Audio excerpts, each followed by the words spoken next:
Después de la derrota de Marco Antonio a manos de Agripa, realmente, en Actium, en la bahía de Ambracia, es dueño de Roma, Octavio, y va a matar, va a ejecutar a Cesarión, el hijo de César y Cleopatra.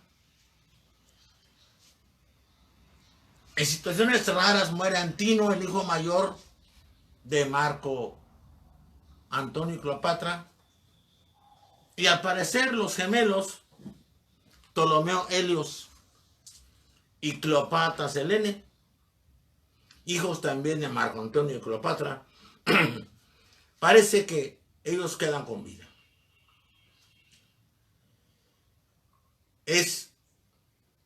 Octavio llega a Roma y trae la paz.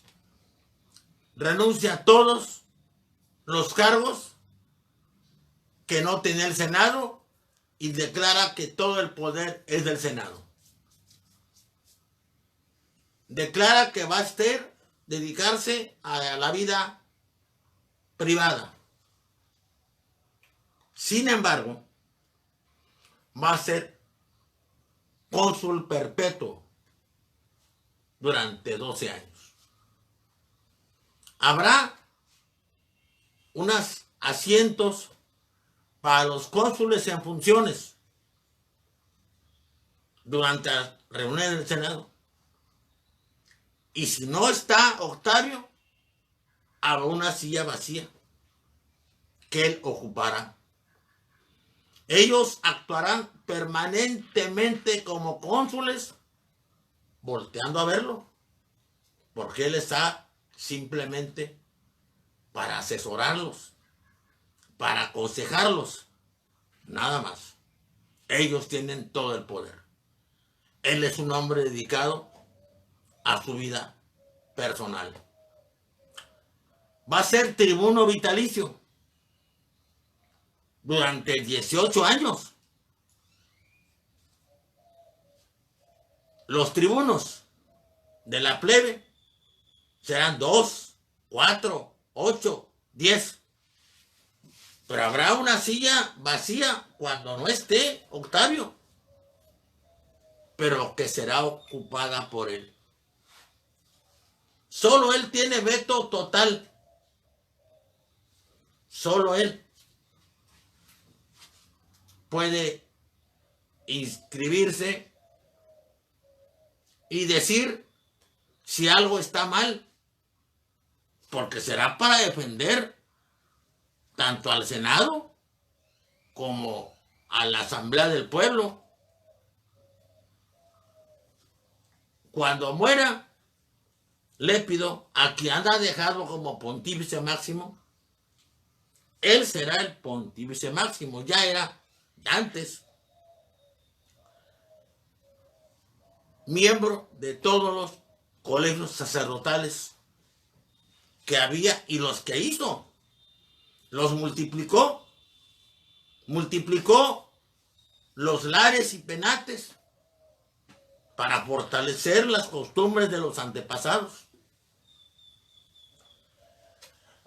Reformó el ejército, licenció a unos, les dio tierras, buenas tierras y pensión. Cumplió lo que había prometido desde que supo el contenido del testamento de César. Las 3/4 partes de la inmensa fortuna de su padre adoptivo las entregó a los legionarios. 3 meses de sueldo. 3 meses de sueldo a los veteranos.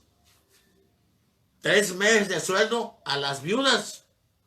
3 meses de sueldo a los lisiados. 3 meses de sueldo a los huérfanos. Y, como faltó, agregó de la inmensa fortuna personal que le dejó a él, las 3/4 partes. Licenció muchas legiones. Y las que estaban las preparó,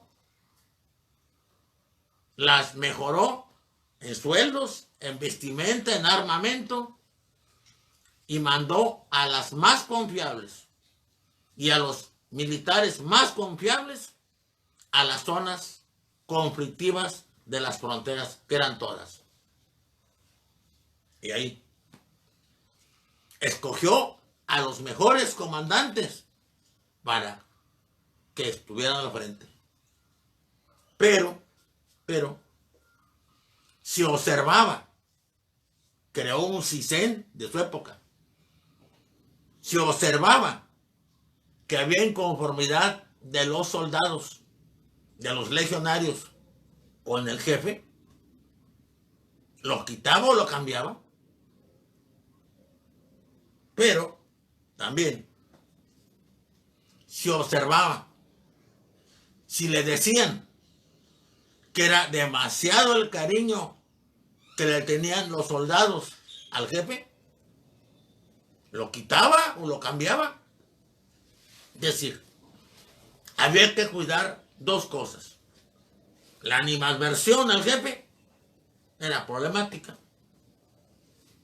y cuidado con la excesiva sociabilidad o cariño, porque podía levantarse en armas contra él mismo. Además, como dicen los autores, les dio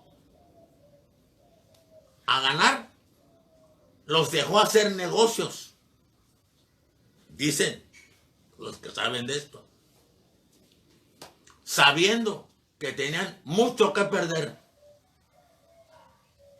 y poco que ganar, si en vez de estar en paz se levantaban en armas, garantizó la lealtad de todos.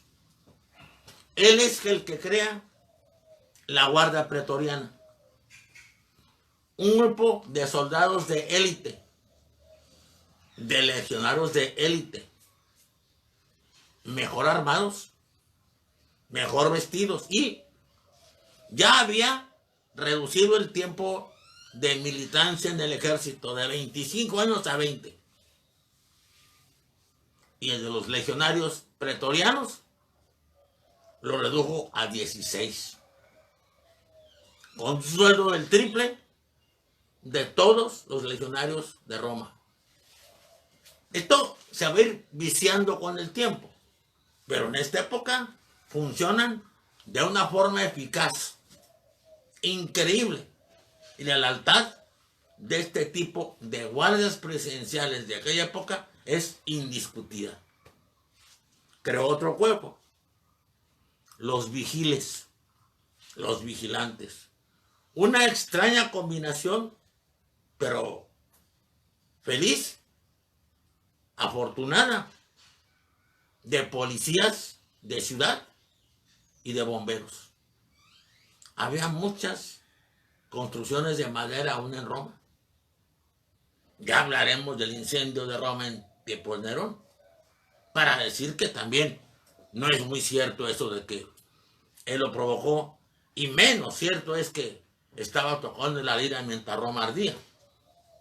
Lo que sí es cierto es que quiso aprovecharse del incendio, como era normal. Estos vigiles también eran 5,000, los pretorianos 10,000, y también ganaban un poco más que los legionarios y un poco menos que los pretorianos. En esta época nacen dos escuelas de derecho ya formales. Los pretores que se han ido especializando en la práctica. Primero el pretor urbano, lo saben mis niños y niñas alumnos de derecho. Y luego el pretor peregrino. Pero ahora hay pretores, abogados acusadores, hay abogados defensores, hay abogados magistrados, empieza a haber abogados jurisconsultos. Surge un grupo que se van a llamar los sabinianos. porque de una forma u otra él ha formado esa escuela. Pero curiosamente se llama así por su mejor discípulo, Sabino. Esta escuela tiene proclividad a defender lo que serán los senados consultos y las constituciones imperiales. Es una nueva forma de ejercer el derecho. Pero al mismo tiempo, como en todo, surgirá otra escuela llamada los proculeyanos. Esta escuela fue formada por Antistio Laveón, pero también se llama curiosamente proculeyana por un discípulo de él llamado Próculo.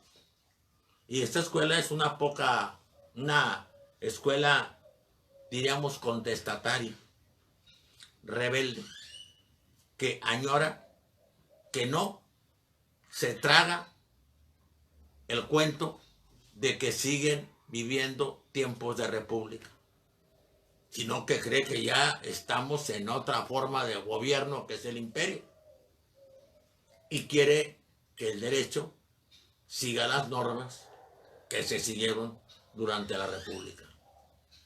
Surge una ley que va a tener modificaciones diversas, la ley Fufia Canina de las manumisiones. Empiezan a ser restringidas. La manumisión es la libertad de los esclavos. ¿Por qué manumisión? Porque el dueño del esclavo tiene la mano encima. Dicho esto en forma figurativa, pero es real. Y manumitirlo es quitársela para que sea libre. A veces este liberto gozaba de plena ciudadanía. Pero aquí empieza a verse algo que después va a ser evidente con Cómodo. Falta mucho.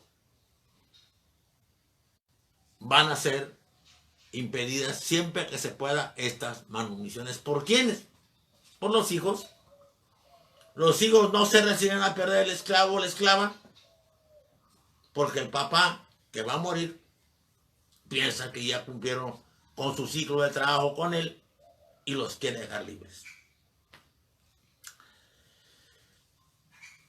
Octavio, que va a ser llamado Augusto, venerable, va a aprovecharse también de aquel imperio del mal que tanto criticó.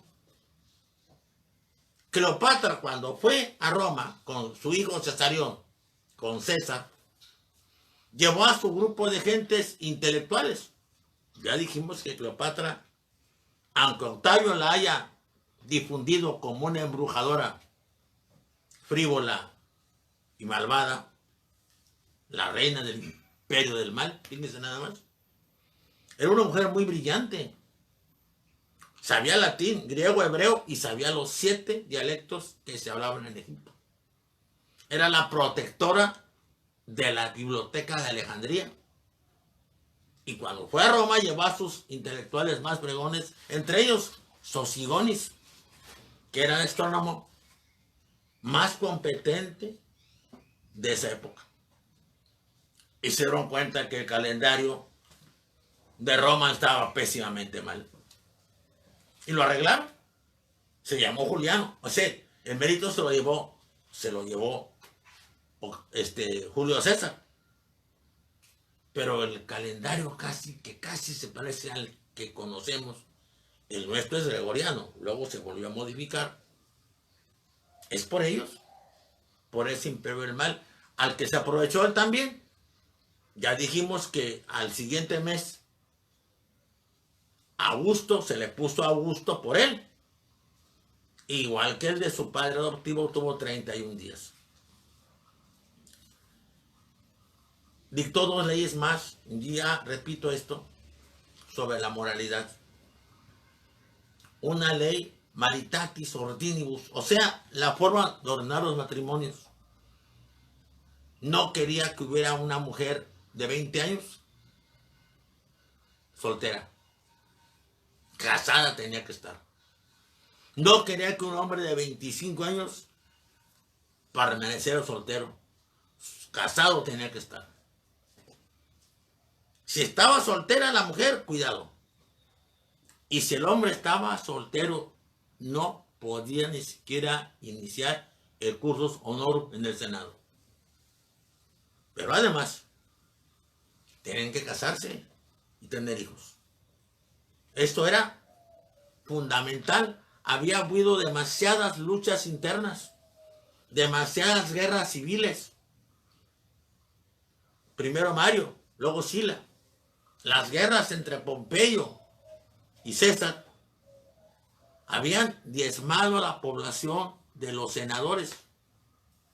Tenía que renovarse para que siguiera esa sangre, esa genética vital que ellos creían tener, y de hecho tuvieron, garantizara que Roma siguiera siendo la ciudad eterna. Luego veremos, cuando veamos a Marco Aurelio Antonino, alias Caracalla, la capucha con vestimenta, y que veremos que la ciudadanía universal, que ya fue poco universal, porque ya el 85% ya eran ciudadanos, no fue únicamente por impuestos, como a veces simplistamente se explica.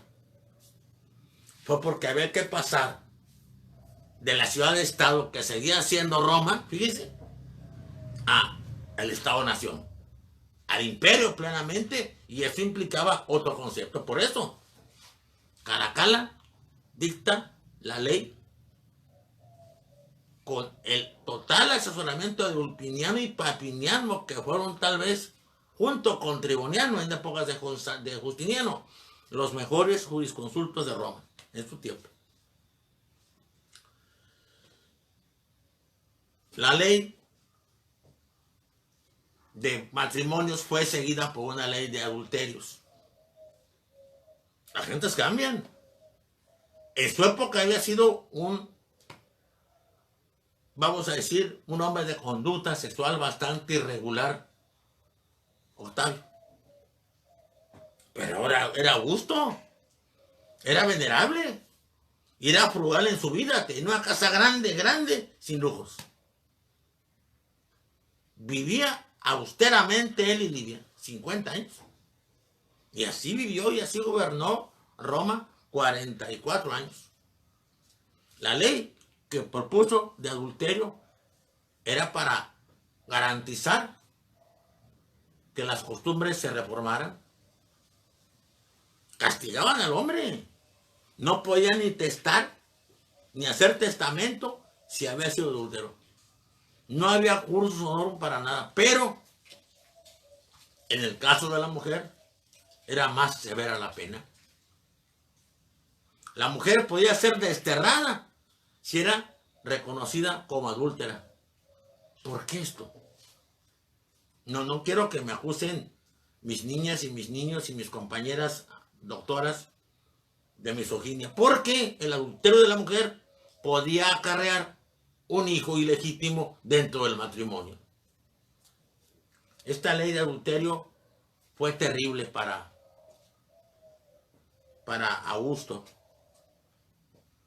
Tuvo que aplicársela a su hija, Julia, su única hija, a su nieta, Julia la menor, y a su otro nieto adoptado como hijo, Agripa Póstumo, a lo que se refería constantemente con tristeza como sus 3 cánceres y sus 3 tumores.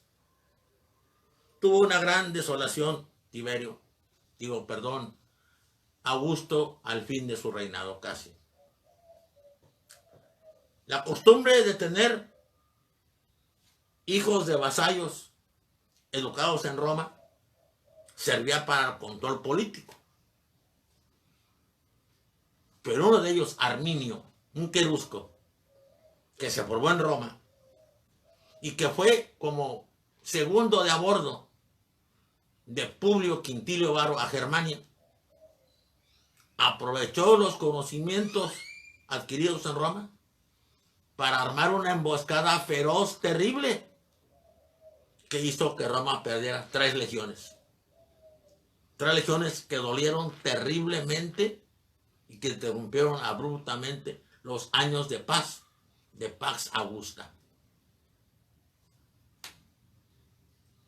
Dicen que se dejó la barba, dicen que lloraba, dicen que clamaba y que decía: Varo, Varo, Varo, devuélveme mis legiones. Habría que, antes de concluir con Augusto, y los invito a la próxima plática, hablar del siglo de Augusto. Vamos a hablar de Cicerón, vamos a hablar de Tito Livio, vamos a hablar de Publio Virgilio Marón, vamos a hablar de Horacio, vamos a hablar de un autor encantador y peligroso, Publio Virgilio Nasón, el de, fíjense nada más que obras, Las Heroídas, El arte de amar, que no tiene nada que ver con el de Fromm, un manual práctico del adulterio, y 2 obras, Las Pónticas y Las Tristes, con las que quiso que lo perdonara el emperador, que nunca lo perdonó. Augusto fue un gran emperador, aunque nunca quiso que se le llamara tal, y selló una forma de gobierno que hizo parecer que iba a ser eterno, pero que sin embargo duró mucho tiempo. Tuvo tiempo, 44 años de gobierno. En general, excelente. Vamos a seguir con el siglo de Augusto en lo intelectual, el brillo de Roma, de la gran Roma. Vamos a iniciarnos con el gobierno de ese hijastro extraño, en algunos puntos excelente, en otros terriblemente negativo, que se llamó Tiberio. Gracias a todos, cuídense mucho. Dios los bendiga.